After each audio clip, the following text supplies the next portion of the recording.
বয়নার টেকা নিয়েও সিলেটের বালাগঞ্জ এক মাহফিলের নাওয়ার অভিযোগ উঠছিল নামখরা ইসলামী বক্তা মুফতি গিয়াসউদ্দিন আত্তাহিরির বিরুদ্ধে। টেকা লইয়াও মাহফিলের নাওয়ায় মাইকে লাইভে আর অনলাইনে খুব খারাপ ভাষায় গালাগালি করা হয়েছে তাহেরিরে। কিন্তু তাইন এই ব্যাপারে কোনটাও জানোই না হইয়া উল্টা বদনাম করা মানুষের উপরে মামলার দরখাস্ত করছেন। বালাগঞ্জের ফৈলনপুরও মাহফিলের আয়োজন করা কমিটি অভিযোগ করছেন মাহফিলও আইবা করিয়া তাহেরিয়ে তান পিএস রে দিয়া 2বারে 33,000 টাকা নেওয়াইছেন, কিন্তু হেশমেশ আর আইসেন না। ইতালুয়ে এলাকাত মাহফিল আয়োজন করা মানছে খুব বিক্ষোভ করছেন, খুব খারাপ ভাষায় তারা গাইলাইছেন তাহেরিরে। ইতা বিক্ষোভ আর গাইলানির ভিডিও নানান অনলাইন পোর্টাল আর মানছে ফেসবুকও দিছেন। মানুষের ইতা ব্যবহার মানিয়া নিতে পারছেন না মুফতি গিয়াসউদ্দিন আত্তাহিরিয়ে। তাই খুব গুসা করিয়া 15 জনের উপরে মামলা দরখাস্ত করছেন সিলেট বিভাগীয় সাইবার ট্রাইব্যুনালও। বৃহস্পতিবার মাদানে তাহেরির নিজে আইয়া ডিজিটাল নিরাপত্তা আইনে মামলা করার দরখাস্ত জমা দিছেন। ট্রাইব্যুনালের বিচারক মোহাম্মদ আবুল কাশেম মামলা একটা আমলও আনিয়া হিয়ারিং ডেট দিছেন সামনের 31 তারিখ। সিলেটের বালাগঞ্জ উপজেলার ফৈলনপুর মইনুল ইসলাম, হাফিজ মুজিবুর রহমান, ফৈলনপুর মসজিদের ইমাম কারি জয়নাল আবেদিন, সিলেট অনলাইন টিভি নবীগঞ্জের Raju Ahmed, live video share করা নবীগঞ্জ সদরঘাটর শেখ শাহজাহান, গুমগুমিয়া গাঁওর SM শামীম, লাখাই মুরাকুড়ির আব্দুল কুদ্দুস নুরি, তপু তরফদার, নিজাম আহমদ আকরাম, নিজামুদ্দিন সিদ্দিকী, AK মিডিয়া সিলেট, নবীগঞ্জের দেওপাড়া সাতাইল গাঁওর আব্দুল আলিমুর ফুয়া হাফিজ কামরুল ইসলাম জালালি, ব্রাহ্মণবাড়িয়া জেলার আখাউড়া তুলাই শিমুল গাঁওর শেখ রাসেল, সাইরগাছ গাঁওর মুর্শেদ শাহ আর TTV। আজকে মহামান্য সাইবার ট্রাইব্যুনাল আদালতে আমি আজকে মামলা দায়ের করেছি, নিজে বাদী হয়ে মামলা দায়ের করেছি এবং আমার মামলা কোর্ট আমলে নিয়েছে, 31 তারিখের শুনানি ধার্য করেছে।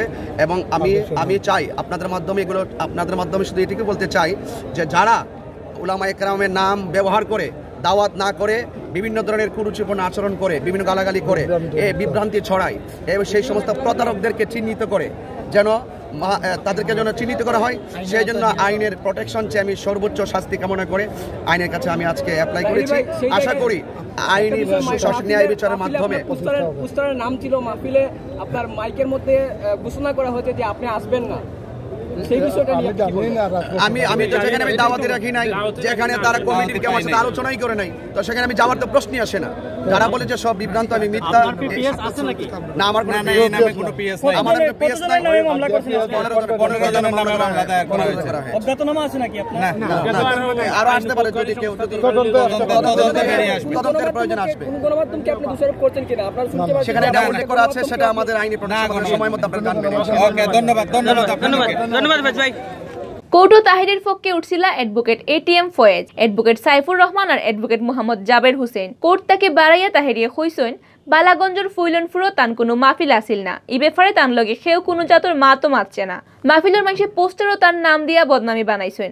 এর লাগে অনলাইন নিউজ পেপার আর ফেসবুকও তানে লইয়া নানান জাতর মাত আর খারাপ ভাষায় গাইল দেওয়া হয়েছে, যে কারণে তাই সম্মানও লাগছে আর মনও বড় দুঃখ পাইছেন। তার নাম আর খ্যাতিরও খুব বেশি ক্ষতি হয়ে গেছে করে কইছেন মুফতি গিয়াসউদ্দিন আত্তাহিরিয়ে। আপনারা সবাই অবগত হয়েছেন ফেসবুক এবং অনলাইনের মাধ্যমে আমার নামে আমাকে দাওয়াত না করে বালাগঞ্জ যে আপনার উত্তর কৈলনপুর এলাকায় আমাকে পূর্ব কৈলনপুর আমাকে দাওয়াত না করে তারা পোস্টার করেছে এবং মাহফিল কমিটি আমাদের সাথে 1 মিনিটের জন্য কেউ যোগাযোগ করে নাই। ক্যাবা কারা প্রতারণা করে বিকাশের মাধ্যমে 33,000 টাকা নিয়েছে, সেটার জন্য আমাকে দোষারোপ করে অকথ্য ভাষায় গালাগালি করেছে এবং পাশাপাশি জুতা মিছিল করেছে এবং সিলেট থেকে অবাঞ্ছিত ঘোষণা মর্মে অনেক ধরনের অকথ্য ভাষায় তারা ব্যবহার করে কুরুচিপূর্ণ আচরণ করেছে, যা আমার পক্ষে বলা এখন সম্ভব নয়।